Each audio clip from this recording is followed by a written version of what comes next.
பார்ந்த மாபெரும் கண்டன ஆர்ப்பாட்டத்தை ஒருங்கிணைத்து நெறிப்படுத்திக் கொண்டிருக்கிற ஒருங்கிணைந்த சென்னை மாவட்ட செயலாளர்கள் சேத்துப்பட்டு இளங்கோ, மின்னல் பாபு, வேலுமணி, முகிலன், அப்புன், சேப்பாக்கம் வெங்கடேசன், சவுந்தர், கொளத்தூர் சுபாஷ், உஷாராணி, ஜான் அலெக்சாண்டர், பேரறிவாளன், புரசை அன்பு, மாதாவரம் இளங்கோவன், அம்பத்தூர் இப்ராஹிம், சைதை ஜேக்கப், கரிகால் வளவன், ரியல்மா ரஜினி, புதூர் தினகரன், வேளச்சேரி இளையா, மந்தவெளி அசோக், ஆலந்தூர் கிருபாநிதி ஆகிய தோழர்களே, ஒருங்கிணைந்த சென்னை மாவட்டங்களின் மண்டல செயலாளர்கள் இரா செல்வம், ரூதர் கார்த்திக், அம்பேத் வளவன் ஆகிய தோழர்களே மற்றும் மண்டல துணை செயலாளர்களே, முற்போக்கு மாணவர் கழகத்தின் முன்னணி பொறுப்பாளர்கள் தயா, நெப்போலியன், சிவக்குமார், செஞ்சுடர் உள்ளிட்ட முன்னோடிகளே, மூத்த பொறுப்பாளர்களே, இந்நிகழ்வில் பங்கேற்று இதனை சிறப்பித்துக் கொண்டிருக்கிற கட்சியின் அமைப்பு செயலாளர்களே, துணை பொதுச் செயலாளர்களே, தலைமை நிலைய செயலாளர்களே, பொருளாளர் தம்பி SS பாலாஜி அவர்களே, பொதுச் செயலாளர் தோழர் சிந்தனை செல்வன் அவர்களே, சட்டமன்ற உறுப்பினர் காட்டுமன்னார் கோயில் LEP ஜோதிமணி அவர்களே, மற்றும் கொளுத்து வெயிலையும் பொருட்படுத்தாமல் திரளாக கூடியிருக்கிற என் உயிரின் உயிரான விடுதலை சிறுத்தைகளே, உங்கள் அனைவருக்கும் என்னுடைய பணிவார்ந்த வணக்கத்தை தெரிவித்துக் கொள்கிறேன். தேசம் முழுவதும், இந்தியா முழுவதும் கடந்த சில நாட்களாக பெரும் கொந்தளிப்பு ஏற்பட்டது. டெல்லியிலே ஒவ்வொரு நாளும் பதற்றம் கூடியது. நாடாளுமன்றத்தை நோக்கி கரப்பான் பூச்சிகள் ஜனதா பார்ட்டி என்கிற கட்சியை சார்ந்தவர்களும், கட்சி சார்பற்ற மாணவர்களும், இளைஞர்களும், தன்னார்வ தொண்டர்களும் என பல்லாயிரக்கணக்கிலே அணிவகுத்து செல்லும் நிலை, அதனையொட்டி தடியடி, வன்முறை என்று புதுதில்லியே இரத்த களரியானது. ஜூலை 20ஆம் நாள், ஜூன் மாதமே உண்ணாநிலை அறப்போராட்டம் ஜந்தர் மந்தரில் தொடங்க பெற்றது. விஞ்ஞானியும் சமூக ஆர்வலருமான சோனம் வாங்சு என்பவர் அந்த போராட்டத்தை ஆதரிக்கும் வகையில் அவரும் உண்ணாநிலை அறப்போராட்டத்தில் ஈடுபட்டு மயக்க நிலைக்கு போன பிறகு மருத்துவமனையில் அனுமதிக்கப்பட்டு அங்கேயும் போராட்டத்தை தொடர்ந்து நீடித்த நிலையில் அரசு தரப்பில் அவரோடு பேச்சுவார்த்தை நடத்தி அவருடைய போராட்டம் கைவிடப் பெற்றது. ஆக அரசுக்கும் போராட்டக்காரர்களுக்கும் இடையில் ஒரு நல்லிணக்கமான சூழல் உருவானது என்றாலும் கூட டெல்லியோடு இந்த போராட்டம் நின்றுவிடவில்லை. இந்தியா முழுவதும் ஆங்காங்கே மும்பையிலும், சென்னையிலும், கல்கத்தாவிலும், ஹைதராபாத்திலும் என்று பல்லாயிரக்கணக்கில் பொதுமக்கள் பங்கேற்கும் போராட்டமாக அது பரிணமித்தது. இந்த நிலையில் விடுதலை சிறுத்தைகள் கட்சியின் சார்பில் நானும் தோழர் ரவிக்குமார் அவர்களும் ஜந்தர் மந்தருக்கு சென்று போராடி கொண்டிருந்த மாணவர்களையும் கரப்பான்பூச்சி கட்சியை சார்ந்தவர்களையும் சந்தித்தோம், ஆறுதல் சொன்னோம். அதனை அடுத்து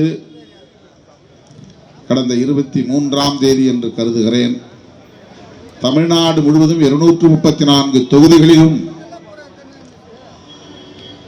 இந்த சிஜேபி கட்சியை சார்ந்தவர்கள் முன்வைத்திருக்கிற கோரிக்கைகளை ஆதரிக்கிற வகையிலும், ஒட்டுமொத்தமாக நீட் தேர்வை முற்றாக ரத்து செய்ய வேண்டும் என்று வலியுறுத்தக்கூடிய வகையிலும் விடுதலை சிறுத்தைகள் கட்சியின் சார்பில் ஆர்ப்பாட்டங்கள் நடைபெறும் என்று அறிவித்தோம்.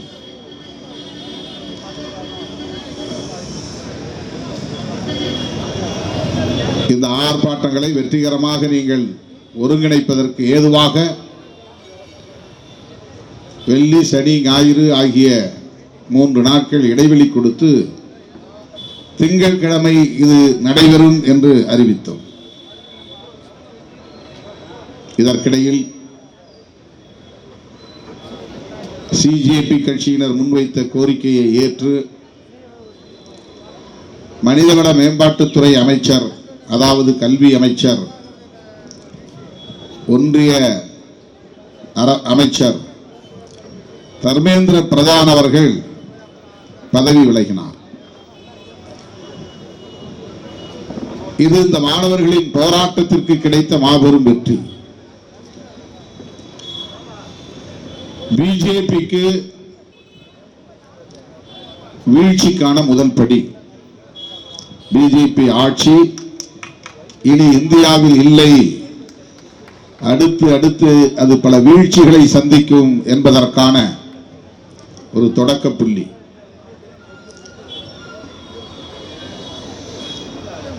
இவர்கள் கோரிக்கை வைத்து நாம் உடனே அதனை ஏற்றுக்கொள்வதா என்கிற இருமாப்பு ஆட்சியாளர்களிடம் இருந்தது.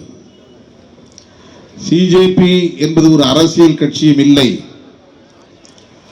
வெகு மக்களின் பேராதரவு பெற்ற ஒரு இயக்கமும் இல்லை. இவர்கள் கோரிக்கை வைத்தால் அதை உடனே ஏற்றுக்கொள்ள வேண்டுமா என்று கர்வத்தோடு ஆட்சியாளர்கள் அணுகிய நிலையில் கட்சி சார்பற்றவர்கள் மெல்ல மெல்ல ஆயிரம், பல ஆயிரங்களாயின, பல ஆயிரங்கள், லட்சம் என அதிகரிக்க தொடங்கியது. ஆக டெல்லி மாநகரத்தின் சட்டம் ஒழுங்கு உள்துறை அமைச்சகத்தின் கட்டுப்பாட்டில் இல்லை, கரப்பான் பூச்சிகளின் கட்டுப்பாட்டில் என்று சொல்லத்தக்க வகையில நிலைமை கட்டு மீறியது. காங்கிரஸ் உள்ளிட்ட எதிர்க்கட்சிகள்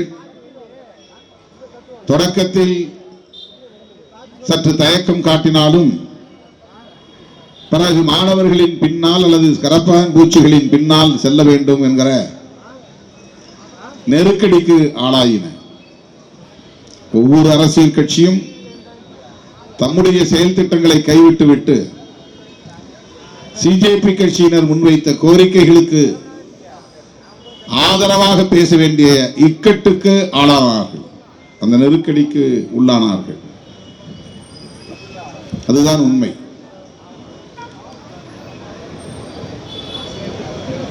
அவர்கள் வைத்த கோரிக்கைகள், முதல் கோரிக்கை நீட் தேர்வுக்கான வினாத்தாள்கள் கசிந்ததற்கு பொறுப்பேற்று தர்மேந்திர பிரதான் பதவி விலக வேண்டும்.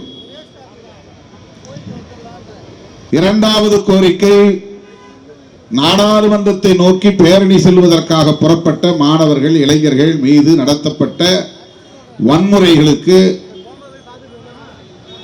பதில் சொல்ல வேண்டும், அவர்கள் மீது போடப்பட்ட பொய் வழக்குகளை திரும்ப பெற வேண்டும். மூன்றாவது, இந்த வன்முறைகளுக்கு பொறுப்பேற்று பிரதமர் வருத்தம் தெரிவிக்க வேண்டும். இந்த 3 கோரிக்கைகளை முன்வைத்துதான் போராட்டம் தொடர்ந்தது. பள்ளி மாணவர்களும் பங்கேற்கிற வகையிலே இந்த போராட்டம் வேறு வடிவத்தில் பரிணாமம் பெற்றது. இனி எவராலும் கட்டுப்படுத்த முடியாது என்கிற நிலையை நோக்கி அது நகர்ந்தது. புதுதில்லியில் பாராளுமன்றத்தை மையமாக வைத்து 5 அல்லது 10 கிலோமீட்டர்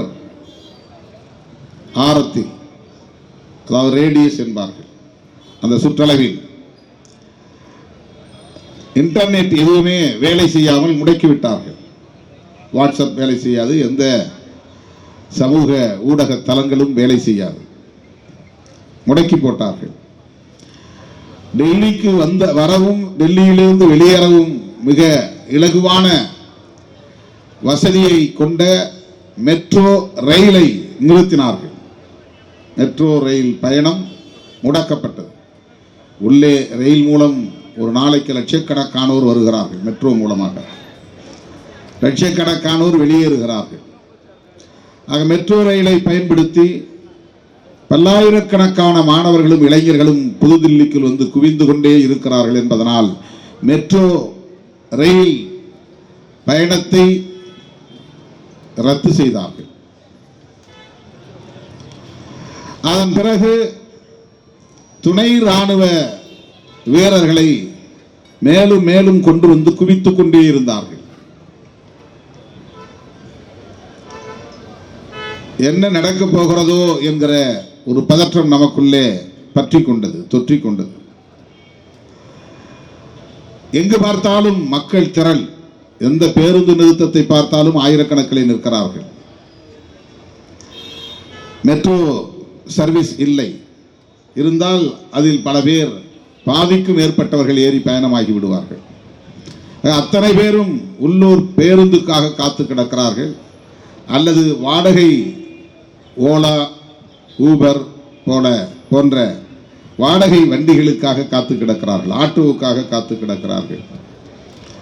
ஆகவே கடைசி ஒரு 3-4 நாட்கள் அல்லது 5 நாட்கள், 20ஆம் தேதியிலிருந்து 24ஆம் தேதி வரையில் டெல்லியின் பதற்றம் நாளுக்கு நாள் கூடியது. நான் கூட வெள்ளிக்கிழமை காலையில் போவதற்கு பதிலாக சென்னைக்கு வியாழக்கிழமை இரவே புறப்பட்டு விடுவோமா என்று கூட கேட்டேன். ஒருவேளை விமான பயணமும் ரத்து செய்யப்பட்டு விட்டால் என்ன செய்வது என்கிற கவலை எனக்கு வந்துவிட்டது. சனி ஞாயிறு ஒப்புக்கொண்ட நிகழ்ச்சிகளுக்கு செல்ல வேண்டும், புதுச்சேரியிலே மண்டல செயற்குழுவில் பங்கேற்க வேண்டும். எனவே வெள்ளிக்கிழமை போவதற்கு பதிலாக வியாழக்கிழமை இரவே நள்ளிரவுக்கு மேல் எந்த விமானம் கிடைத்தாலும் அதை பிடித்து போய்விடுவோமா என்று எண்ணத்தக்க வகையில் பதற்றம் கூடியது. ஒரு வழியாக தர்மேந்திர பிரதான் வேறு காரணங்களை சொல்லி பதவி விலகிவிட்டார். வினாத்தாள்கள் கசிவுக்கு நான் தான் பொறுப்பு என்று அவர் பதவி விலகவில்லை. டெல்லியில் சட்டம் ஒழுங்கு சீர்கெட்டு விடுமோ என்கிற கவலை, இந்த ஆர்ப்பாட்டத்தில் மாணவர்கள் என்ற பெயரால் பல்வேறு தீவிரவாத அமைப்புகளை சார்ந்தவர்கள் ஊடுருவி வருகிறார்கள், அவர்களால் பொதுமக்களுக்கு பேராபத்து நேர்ந்துவிடும் என்கிற அச்சம் எனக்கு மேலிட்டு இருக்கிறது. ஆகவே அப்படி ஒரு நிலை உருவாகிவிடக் கூடாது, சட்டம் ஒழுங்கை பாதுகாக்க வேண்டும் என்கிற நல்லெண்ணத்தின் அடிப்படையில் தான், அந்த பொறுப்புணர்வோடு தான் பதவி விலகுகிறேன் என்பதை முதன்மையான காரணங்களாக அவர் முன்வைத்து பதவி விலகி இருக்கிறார். எப்படியோ சிஜேபி முன்வைத்த கோரிக்கை வெற்றி பெற்றுவிட்டது. எப்படியோ யாராலும் வளைக்க முடியாது என்று இருமாப்போடு இருந்தவர்கள் வளைக்கப்பட்டு விட்டார்கள். பணிய மாட்டோம் என்று கர்வத்தோடு இருந்தவர்கள் பணிந்து விட்டார்கள். எவராலும் எம்மை அசைத்து கூட பார்க்க முடியாது என்று வழக்கம் போல செயல்பட்டவர்கள் அசைக்கப்பட்டு விட்டார்கள், அசைந்து கொடுத்து விட்டார்கள். இது ஒரு புதிய வரலாறு.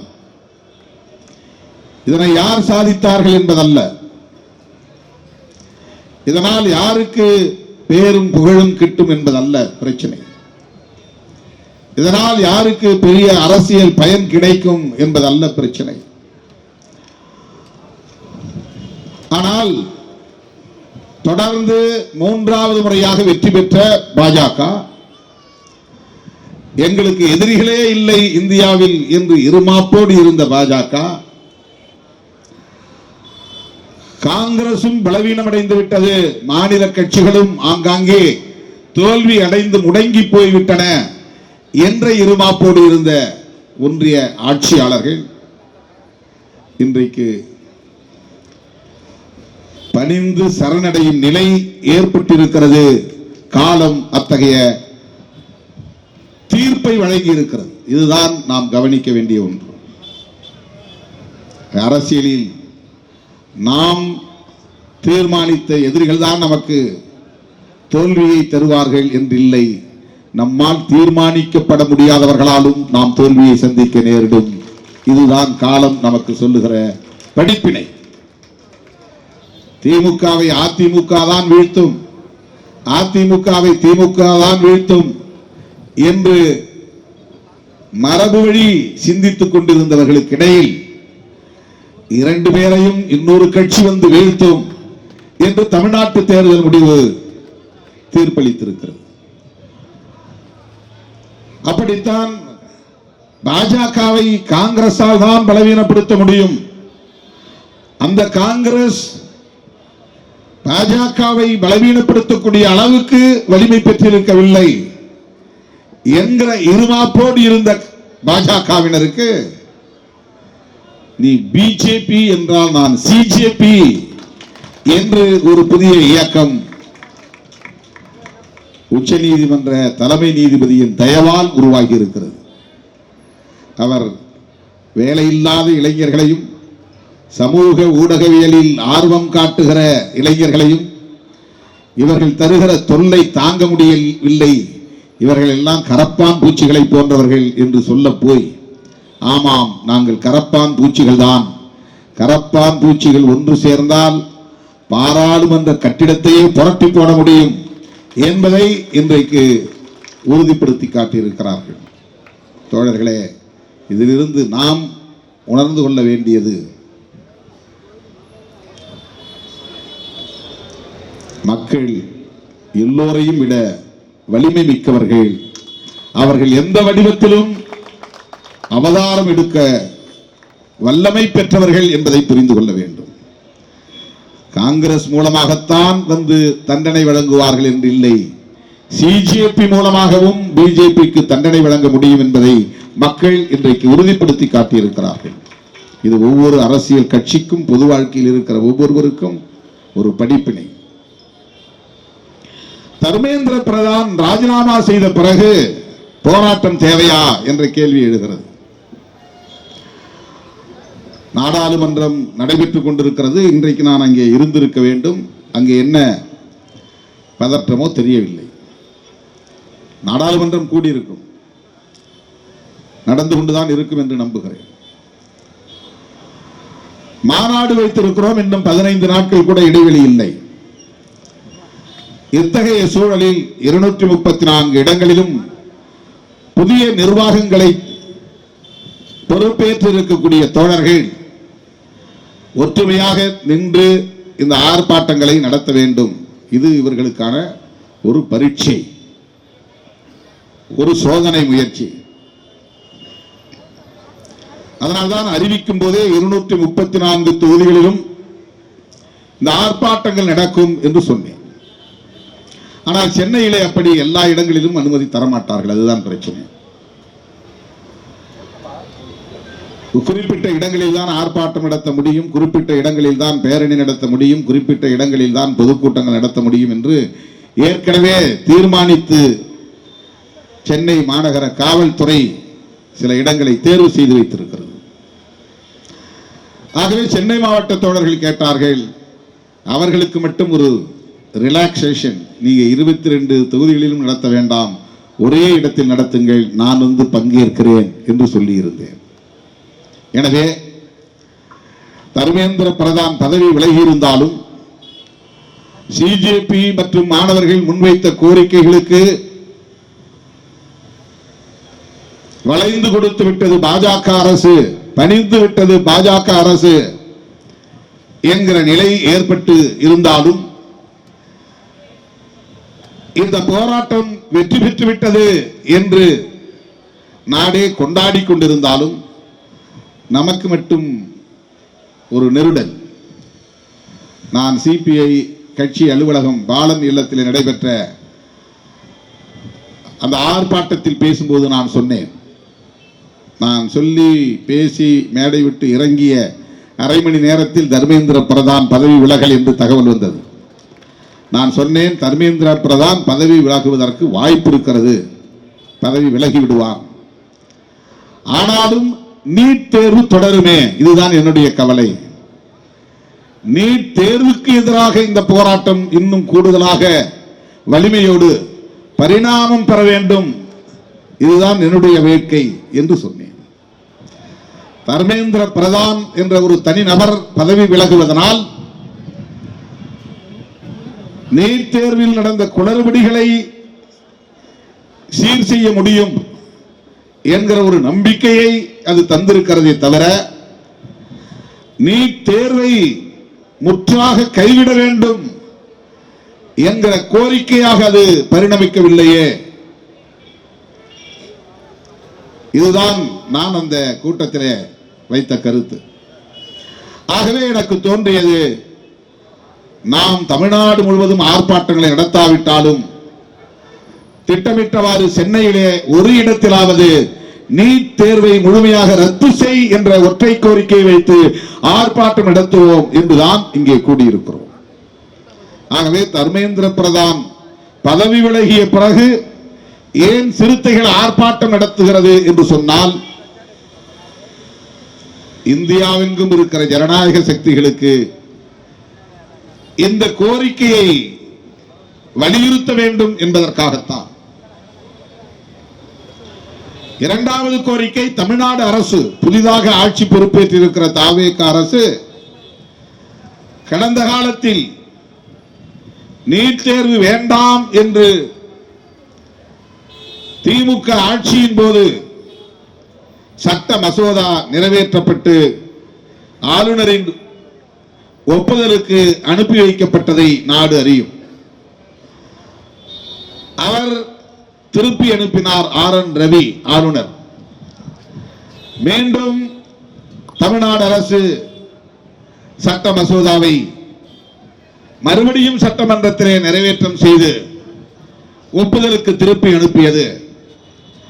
RN ரவி, நான் இதிலே எந்த முடிவும் எடுக்க மாட்டேன், குடியரசுத் தலைவருக்கு அனுப்புகிறேன் என்று அனுப்பி வைத்தார். வழக்கம் போல குடியரசுத் தலைவர் கிடப்பிலே போட்டிருந்து பின்னர் இதை ஏற்க முடியாது, ஒப்புதல் அளிக்க முடியாது, இந்த சட்ட மசோதாவை நிராகரிக்கிறோம் என்று நிராகரித்து விட்டார்கள்.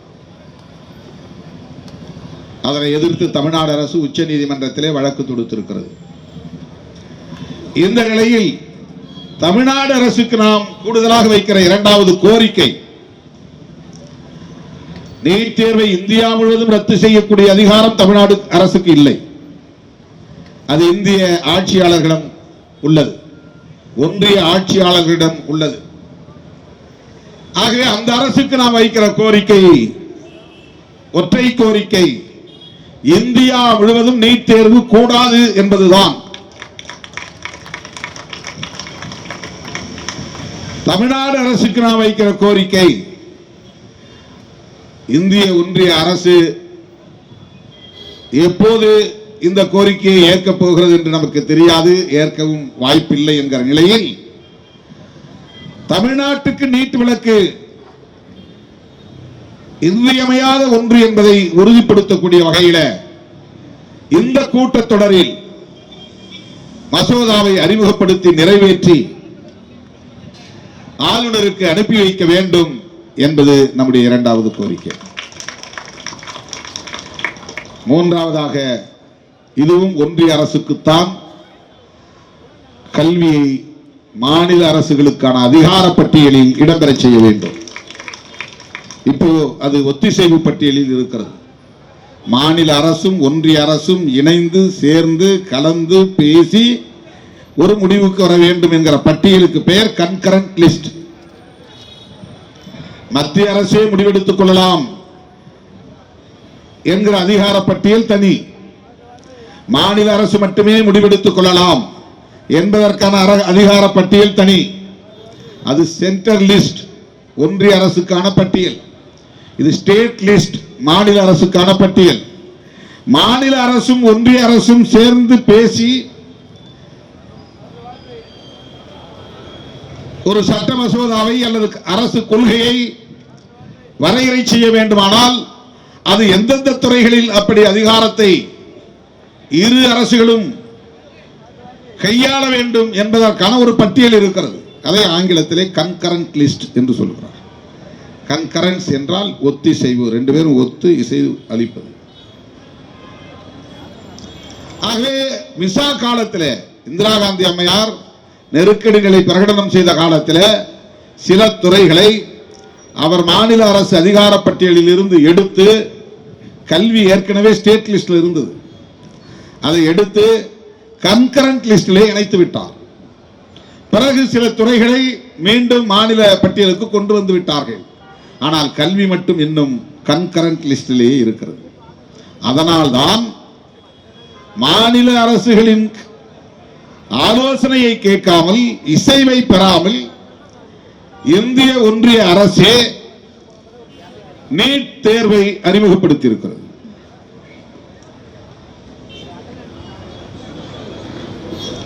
தேசிய அளவிலான தேர்வு, எலிஜிபிலிட்டி கம் என்ட்ரன்ஸ், தகுதி மற்றும் நுழைவுத் தேர்வு, தேசிய தகுதி மற்றும் நுழைவுத் தேர்வு அவர் வைத்திருக்கிற பெயர். இதுல எந்த இடத்திலும் மெடிக்கல் எஜுகேஷன் வரல. NEET-ல இருந்து மெடிக்கல் கிடையாது. JEE அப்படிங்கிறதுல என்ஜினியரிங் இருக்கு.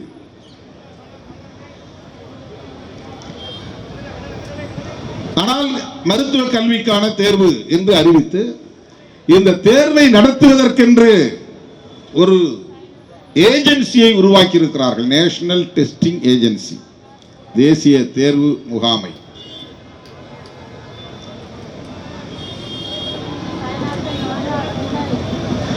எப்படி TNPSC தேர்வு நடத்துகிறது, குரூப் 1, குரூப் 2, குரூப் 4 TNPSC தேர்வு நடத்துகிறது. UPSC அது ஒரு தேர்வு முகமை, union public service commission. RRB railway recruitment board தேர்வு நடத்துவதற்கென்று சில நிறுவனங்களை அரசே உருவாக்கி அந்த பொறுப்பை அவரிடத்தில் ஒப்படைத்து விடுவார்கள். கேள்வியை தயாரிப்பது, தேர்வை தேசிய அளவில் நடத்துவதற்கான ஏற்பாடுகளை செய்வது, அதற்கான அதிகாரம் முழுமையாக அவர்களுக்கு ஒப்படைக்கப்படுகிறது. ஆகவே இந்த ஆர்ப்பாட்டத்தின் மூலம் நாம் வைக்கிற கூடுதல் கோரிக்கை NTA என்பதை கலைக்க வேண்டும் என்பதுதான். மாநில பட்டியலில் கல்வியை இணைக்க வேண்டும், தேசிய தேர்வு முகமையை கலைக்க வேண்டும் என்பதாகும். தோழர்களே, நாம் ஏன் நீட் தேர்வை அறிவித்த நாளில் இருந்து எதிர்க்கிறோம்? இதில் என்ன ஒரு கசப்பான உண்மை என்றால், நாம் இந்தியா கூட்டணியில் இடம்பெற்றிருக்கிறோம். அந்த கூட்டணியில் தலைமை வகிக்கும் இடத்தில் இருப்பது இந்திய தேசிய காங்கிரஸ். அந்த இந்திய தேசிய காங்கிரஸ் ஆட்சியில் இருந்த போது அறிமுகப்படுத்தப்பட்ட தேர்வுதான் நீட். எனவே இந்திய தேசிய காங்கிரஸ் நீட் தேர்வை ரத்து செய் என்று சொல்லாது. ஆனால் அந்த கூட்டணியில் இருக்கிற விடுதலை சிறுத்தைகள் கட்சி நீட் தேர்வை ரத்து செய் என்று சொல்லுகிறது. விடுதலை சிறுத்தைகள் கட்சி சுதந்திரமாக சிந்திக்கிற கட்சி, சுதந்திரமாக முடிவெடுக்கிற கட்சி என்பதற்கு இதுவும் ஒரு சான்று. ஒரு கூட்டணியில் இருப்பதனாலேயே வாரி அள்ளி பூசிக்கொள்ள வேண்டும் என்று இல்லை. அந்த கூட்டணியில் தலைமை வகிக்கிற கட்சி எடுக்கிற முடிவுக்கு அப்படியே இணங்கி போக வேண்டும் என்று இல்லை. எது சரியோ நம்முடைய பார்வையில் அதை பேசுகிற துணிச்சலும் சுதந்திரமும் ஒரு கட்சிக்கு தேவை, விடுதலை சிறுத்தைகளுக்கு உண்டு. இந்திய தேசிய காங்கிரஸ் நீட் தேர்வை ரத்து செய் என்று சொல்லுமா? சொல்லாது. இந்தியா கூட்டணியில் இடம்பெற்றிருக்கிற விடுதலை சிறுத்தைகள் கட்சி நீட் தேர்வை ரத்து செய் என்று சொல்லுகிறோம். தேசிய அளவில் ரத்து செய். தமிழ்நாட்டில் சில கட்சிகள் தமிழ்நாட்டில் ரத்து செய் என்ற கோரிக்கையை வைக்கிறார்கள். தமிழ்நாட்டில் நீட் விலக்கு வேண்டும் என்ற கோரிக்கையோடு அவர்களில் குரல் நின்று விடுகிறது. தேசிய அளவில் அவர்கள் பேசுகிறார்களா என்று நமக்கு தெரியவில்லை. ஆனால் நாம் இன்றைக்கு பேசவில்லை. நீட் தேர்வு அறிமுகமான நாளில் இருந்து, இதை எதிர்க்க தொடங்கிய நாளில் இருந்து, தங்கை அனிதா இறந்த நாளில் இருந்து நாம் வைக்கக்கூடிய கோரிக்கை தேசிய அளவில் நீட் தேர்வை ரத்து செய்ய வேண்டும். தனியார் மருத்துவக் கல்லூரிகள் கோடி கோடியாய் கொள்ளையடிக்கிறார்கள், அதை தடுப்பதற்காகத்தான் இந்த முறையை நாங்கள் அறிமுகப்படுத்தினோம் என்றார்கள். ஆனால் என்ன நிலைமை? தனியார் மருத்துவக் கல்லூரிகள் இதனால் பாதிக்கப்பட்டு மூடும் நிலையா ஏற்பட்டிருக்கிறது. அவர்களுக்கு என்ன கட்டணமோ அந்த கட்டணத்தை சட்டப்பூர்வமாக பெற்றுக் கொள்கிறார்கள். 21 லட்சம் ஒரு ஆண்டுக்கு கட்டணம் என்று ஏற்கனவே நீட் இல்லாத போது வசூலித்தார்கள். அதே 21 லட்சத்தை இப்போதும் வசூலிக்கிறார்கள்.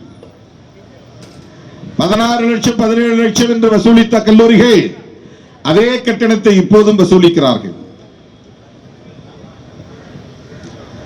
தனியார் கல்லூரிகளின் மீது குற்றம் சுமத்த வேண்டியது நம்முடைய நோக்கம் இல்லை.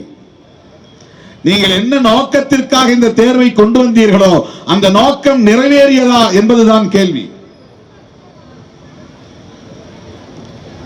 ஏழை எளிய குடும்பங்களை சார்ந்த பிள்ளைகள் எல்லாம் இதில் பயன்பெறுகிறார்கள்.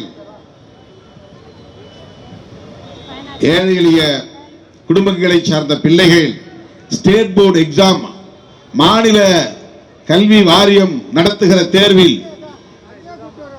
தேர்ச்சி பெற்று கூடுதல் மதிப்பெண்களை பெற்று இந்த வாய்ப்பை பெற்றதில்லையா? அனிதா அதற்கான சான்று. தமிழ்நாடு மாநில அரசு நடத்திய பொது தேர்வில் 1200க்கு 1100க்கு மேலாக பெற்றவர் அனிதா. பழைய முறைப்படி மதிப்பெண் அடிப்படையில் மருத்துவ கல்வி கிடைக்கும் என்கிற வாய்ப்பு இருந்திருந்தால் அனிதா இன்றைக்கு ஒரு டாக்டர். உயிர் போயிருக்காது. ஆனால் அவர் இந்திய அரசு நடத்துகிற NTA நடத்துகிற நீட் தேர்வில் தேர்ச்சி பெறாததால் அந்த வாய்ப்பை அவர் இழந்து மன உளைச்சலுக்கு ஆளாகி உயிரிழக்கும் நிலை ஏற்பட்டு விட்டது.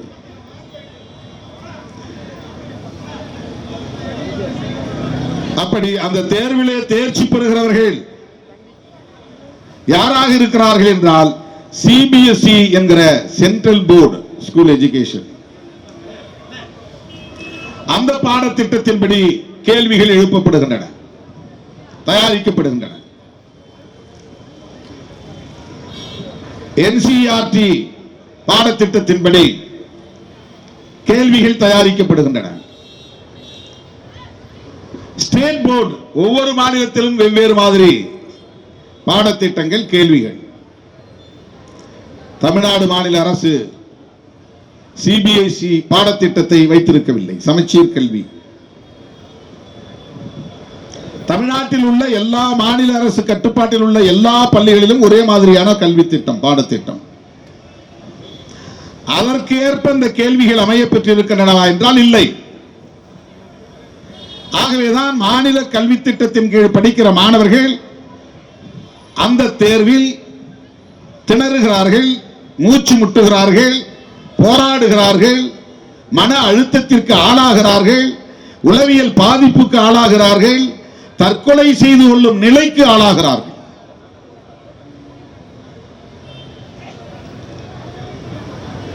+1 +2 எந்த மதிப்பும் இல்லை. 10ஆம் வகுப்பு தேர்ச்சி பெற்ற மாணவர்கள் நேரடியாக நீட் கோச்சிங் போகிறார்கள். தனியார் பள்ளிகள்லாம் +2 எக்ஸாம்லாம் நான் பாஸ் போட்டுக்கிறோம், பிரச்சனை இல்லை, நீ நீட்டுக்கு போனால் நீட்டுக்கு போ. இந்த சிலபஸை படிக்க வேண்டிய தேவையில்லை. Multiple choice question model MCQ, அதற்கேற்ப 10 தேர்வுகளில் நடந்த வினாத்தாள்களை எல்லாம் திரட்டி வைத்துக் கொண்டு அதற்கு எப்படி விடையளிப்பது என்கிற பயிற்சியை பள்ளிகளில் தர முடியாது, தனியார் நிறுவனங்கள் தருகின்றன. கோச்சிங் சென்டர்ஸ் 2 லட்சத்திலிருந்து 5 லட்சம் வரையில் வசூலிப்பதாக சொல்லுகிறார்கள்.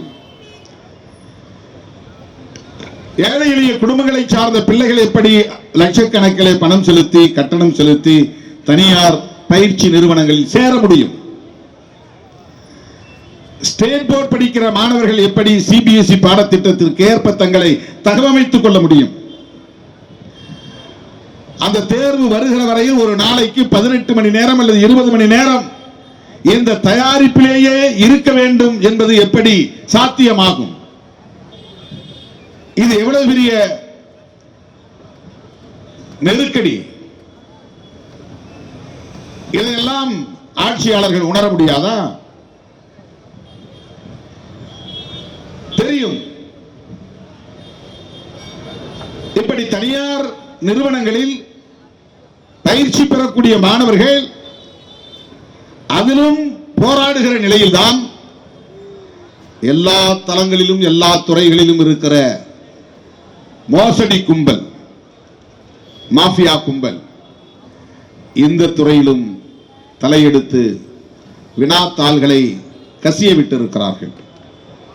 இந்த 1-2 ஆண்டுகளில் நீட் உட்பட பல தேர்வு முகமைகள் நடத்திய தேர்வுகளில் 152 முறை லீக் ஆகியிருக்கிறது. இதெல்லாம் அதிகாரிகளின் ஒத்துழைப்பு இல்லாமல் நடக்க முடியுமா? வெறும் பணியாளர்கள் மட்டும் செய்கிற வேலையா?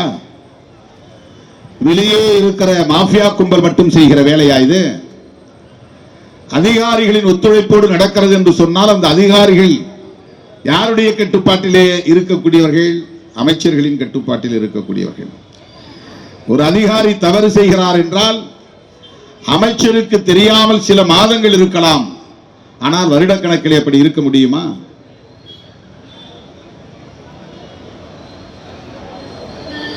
வெளிப்படையாக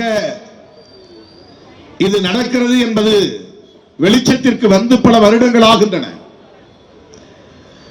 இதனை ஏன் அவர்களால் கட்டுப்படுத்த முடியவில்லை?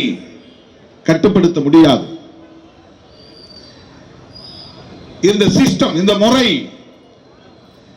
ஊழலுக்கு வழிவகுக்கக்கூடிய முறை, போட்டியை பெருக்கக்கூடிய முறை, எப்படியாவது தேர்வில் வெற்றி பெற்றாக வேண்டும் என்று விரும்பக்கூடிய மாணவர்களின் பெற்றோரே இதில் ஈடுபடுகிறார்கள். நாம் பிள்ளை எப்படியாவது வெற்றி பெறணும், அதுக்கு எத்தனை லட்சம் வேணாலும் கொடுத்துட்டு பேப்பர் வாங்கி தர தயாராக இருக்கிறார்கள்.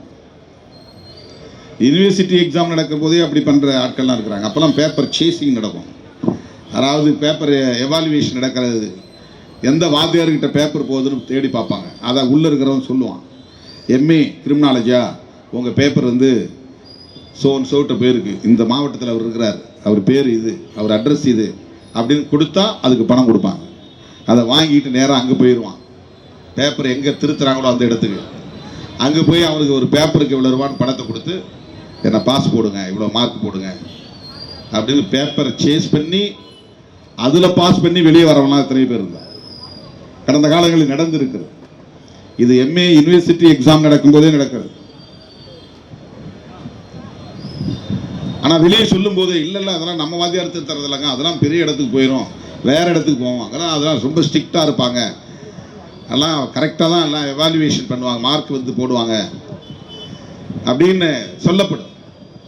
ஆனால் வசதி படைத்த குடும்பங்களை சார்ந்த பிள்ளைகள் அந்த அட்ரஸ், அந்த முகவரியை எடுத்து அந்த பேராசிரியரை தேடி போய் பார்த்து அவரை கவனிக்கிற முறைப்படி கவனித்து அதிக மதிப்பெண்களை பெற்று உரிய நேரத்தில் வெற்றி பெற்று தேர்ச்சி பெற்று போய்விடுவார்கள். மாங்குன்னு படிச்சுட்டு இருக்கிற பிள்ளைங்க ஃபெயில் ஆகி வீட்டில் உட்காந்துருக்கும். இதை சேஸ் பண்ண தெரியாதவங்க. நேர்மையா படிச்சு பிட்டடிக்காம எழுதி பாஸ் பண்ற பிள்ளைங்களுடைய நிலை ரொம்ப கவலைக்கிடமா இருக்கும். அவன் பாஸ் பண்ணி சேஸ் பண்ணி பாஸ் பண்ணிட்டு போனவன் டக்கு டக்குன்னு வேலைக்கு போயிருப்பான், பெரிய படிப்புக்கு போயிருப்பான். இவன் பின்னால கிடப்பான், இன்னும் அரியஸ் முடிக்கலப்பா, இப்போ இந்த பேப்பரே 2வது அட்டெம்ப்ட் 3வது அட்டெம்ப்ட், எப்போதான் முடிக்க போற, முடிச்சிருவோம். 10 பேப்பர் பாஸ் பண்ணிட்டு வெளியே வர்றதுக்கு 3 வருஷம் 4 வருஷம். யூனிவர்சிட்டியிலேயே சாதாரணமான கேள்வித்தாள்களிலேயே இவ்வளவு பெரிய போராட்டம். ஆனால் இந்த NTA நடத்துகிற தேர்வில் நீட் எக்ஸாம், இந்த மருத்துவ கல்விக்கான நுழைவுத் தேர்வில் இவர்கள் மல்டிபிள் சாய்ஸ், ஒரு கொஸ்டினை கேட்டு 4 ஆன்சர் கொடுத்துருவாங்க. 4 ஆன்சர்ல ஒரு ஆன்சரை நீ டிக் பண்ணணும். 180 கேள்வி.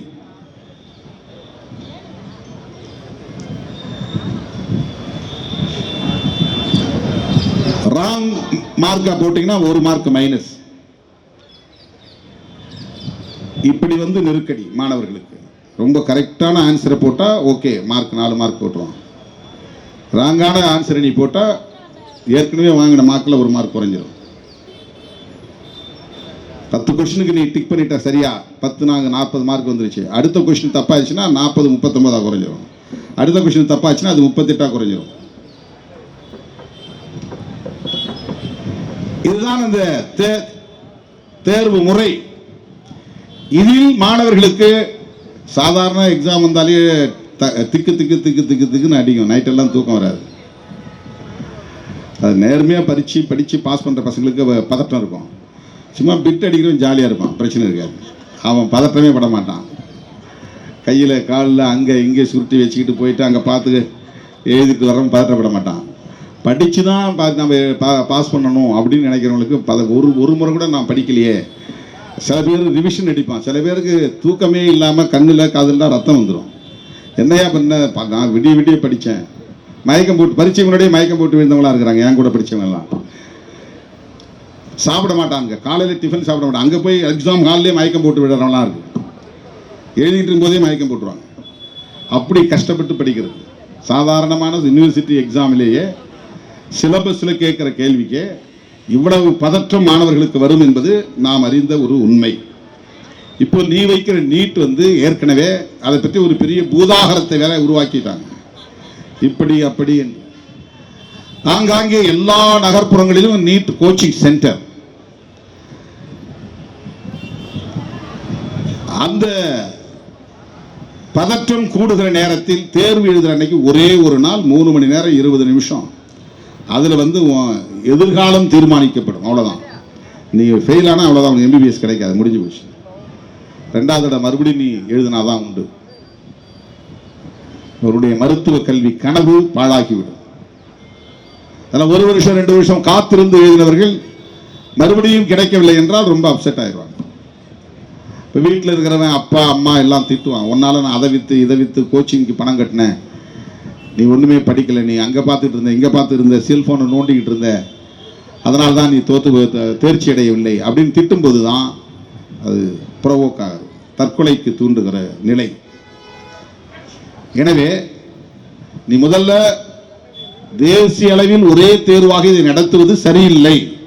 இது மாநில அரசுகளின் அதிகாரத்தில் தலையீடு செய்வதாகும், மாநில உரிமைகளை பறிப்பதாகும். கல்வியை மாநில பட்டியலில் சேர்க்க வேண்டும்.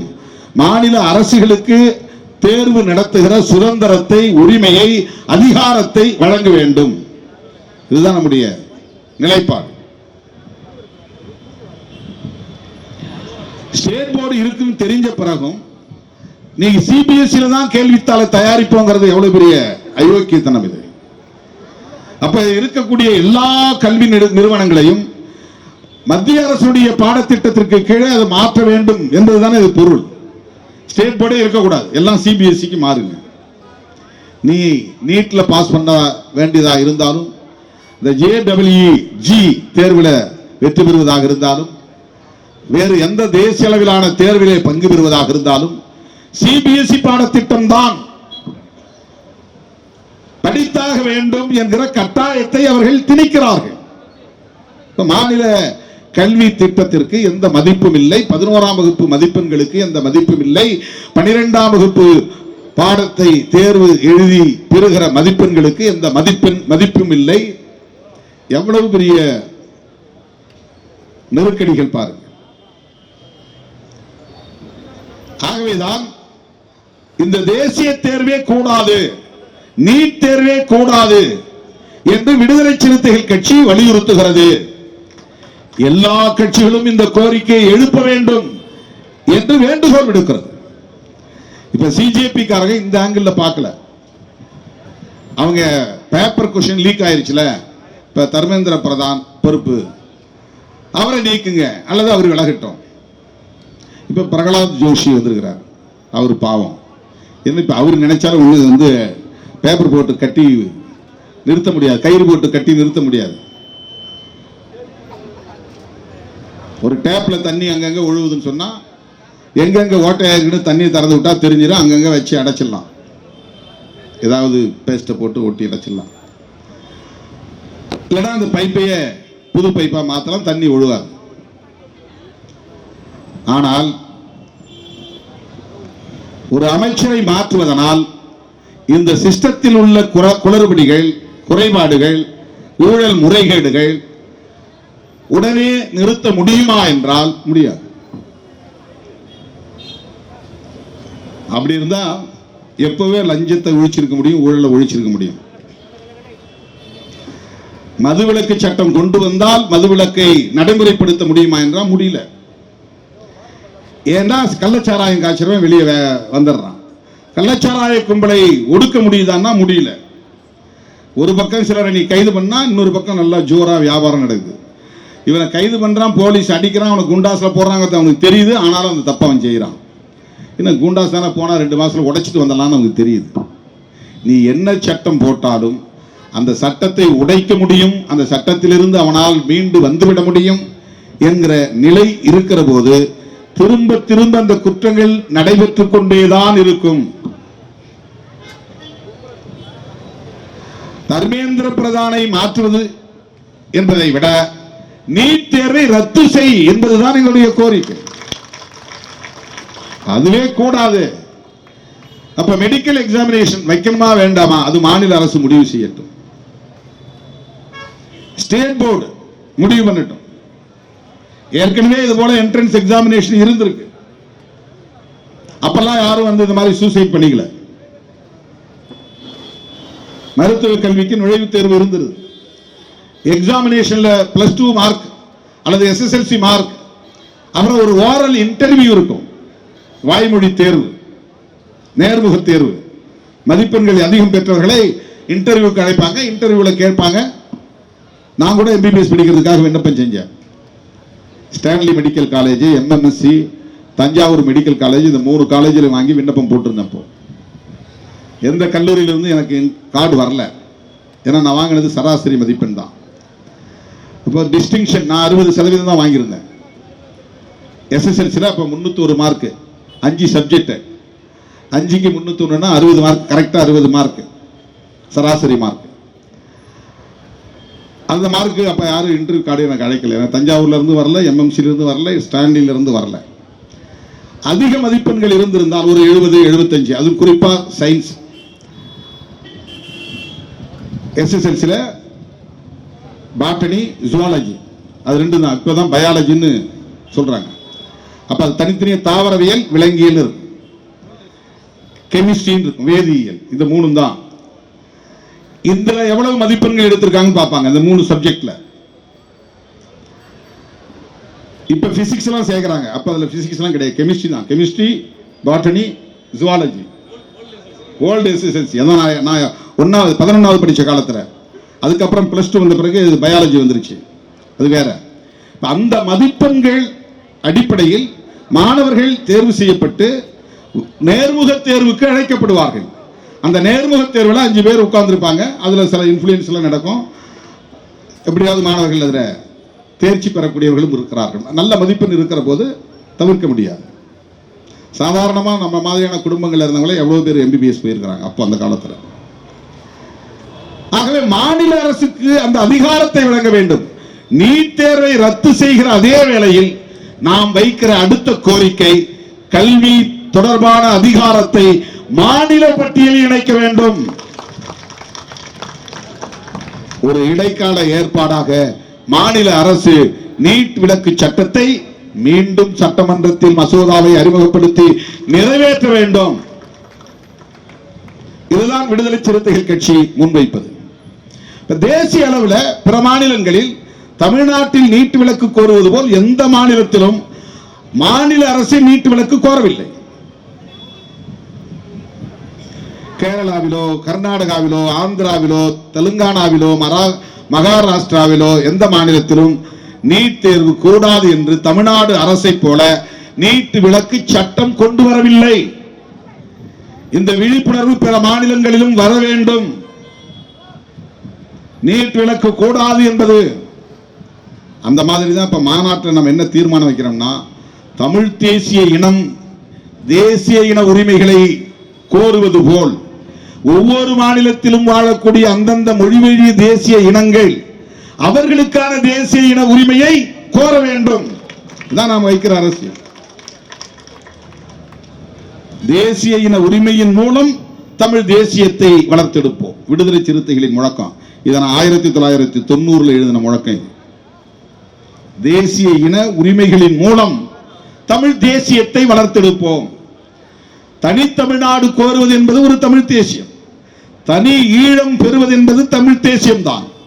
இங்கே இந்திய அரசமைப்பு சட்டத்திற்கு உட்பட்டு தனிநாடு கோரிக்கை வைக்காமல் சுதந்திரமாக இயங்குகிற மாநில சுயாட்சியை தர வேண்டும். அதுதான் தேசிய இன உரிமை. ஒவ்வொரு மாநிலமும் அப்படி தங்களுக்கான தேசிய இன உரிமைகளை கோர வேண்டும். இதில் கவனிக்க வேண்டியது, நாம் தமிழர்கள் என்பதனால் தெலுங்கர்களையோ கன்னடர்களையோ மலையாளிகளையோ வெறுக்கவில்லை. வெறுப்பு அரசியல் இல்லை. அவர்களும் தேசிய இனமாக ஓர்மை பெற வேண்டும். அவர்களும் தங்களுக்கான மாநில உரிமைகளை மாநில சுயாட்சியாக கோரிக்கை வைக்க வேண்டும். இந்த தேசிய இனங்களுக்கு இடையிலே ஒரு ஐக்கியம் வேண்டும் என்கிற தொலைநோக்கு பார்வையோடு சிந்திக்கிற இயக்கம் விடுதலை சிறுத்தைகள் கட்சி. அப்படித்தான் நீட் விலக்கு தமிழ்நாட்டிலும் வேண்டும். இந்த கோரிக்கையை பிற மாநில அரசுகளும் ஏற்க வேண்டும். நீட் விலக்கு சட்ட மசோதாக்களை அவர்களும் அறிமுகப்படுத்த வேண்டும். அவர்களும் சேர்ந்து குடியரசுத் தலைவருக்கு அனுப்பி வைக்க வேண்டும்.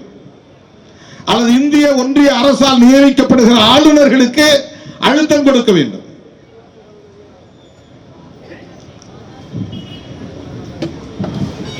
எனவே நீட் தேர்வு முழுமையாக ரத்து செய்யப்படுமா என்றால் அது தொலைதூர கனவு. அது சாத்தியமில்லை என்று நாம் அமைதி காத்துவிட முடியாது. இந்த கருத்தை நாம் திரும்ப திரும்ப பேச வேண்டியிருக்கிறது, வலியுறுத்த வேண்டியிருக்கிறது, உரையாடலுக்கு உட்படுத்த வேண்டியிருக்கிறது. ஆகவேதான் தோழர்களே, தர்மேந்திர பிரதான் ராஜினாமா செய்தாலும் சிறுத்தைகளின் ஆர்ப்பாட்டம் ஒரு இடத்தில் நடக்கும், சென்னையில் நடக்கும் என்று நான் அறிவித்தேன். என்னுடைய அழைப்பை ஏற்று ஓடோடி வந்த என் உயிரின் உயிரான விடுதலை சிறுத்தைகளுக்கு நன்றி கூறி, ஆகஸ்ட் 17 தமிழ்நாடே திரும்பி பார்க்க வேண்டும். இந்திய அரசியல் அரங்கமே அதிர வேண்டும். வழக்கம் போல் எல்லோருடைய நெஞ்சிலும் ஆகஸ்ட் 17 ஆகஸ்ட் 17 ஆகஸ்ட் 17 என்பது மட்டும்தான் உங்கள் உள்ளம் ஒலித்துக் கொண்டே இருக்க வேண்டும். அதற்குரிய ஏற்பாடுகளை, விளம்பர ஏற்பாடுகளை உங்கள் சக்திக்கு ஏற்ப ஆங்காங்கே செய்ய வேண்டும். ஆட்டோ ஓட்டுநர்கள் ஆட்டோக்களில் தமிழ் தேசிய எழுச்சி மாநாட்டுக்கான விளம்பர ஒட்டிகளை, ஸ்டிக்கர்ஸ் ஒட்டலாம். அதே போல கீ செயின் போட்டு தோழர்களுக்கு நீங்கள் வழங்கலாம். அதே போல் டி ஷர்ட் அச்சிட்டு நீங்கள் அந்தந்த பகுதிகளில் நம்முடைய களப்பணியாளர்களுக்கு வழங்கலாம். அதே போல் மகளிர் விடுதலை இயக்கத்தை சார்ந்தவர்கள், முற்போக்கு மாணவர் கழகத்தை சார்ந்தவர்கள், தொழிலாளர் விடுதலை முன்னணியை சார்ந்தவர்கள் என்று துணைநிலை அமைப்புகளை சார்ந்தவர்கள்,